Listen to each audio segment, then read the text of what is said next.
Курай – непростое растение. Для жителей Башкортостана это символ, который даже попал на государственный флаг. Но почему все так сложилось? Региональная общественная организация «Содействие» и театральная студия «Без маски» организовали необычный показ в культурном центре «Атайсал». Актеры подготовили историю о том, как появился курай и почему у нас в Башкортостане к нему такое почтительное отношение. Как называется ваша театральная студия? Без маски! Куда пойдем? К Вите? Вите! Здравствуй, Витя!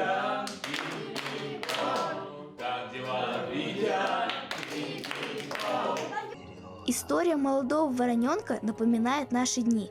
Этот малыш такой же любопытный, непосредственный и всезнающий.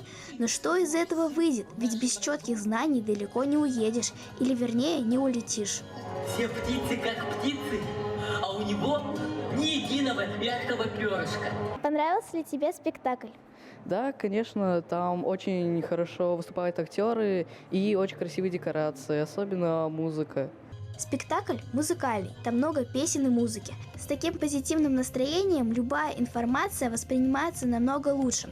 Вот, например, я запомнила, что курай появился на нашей планете задолго до того, как появился человек.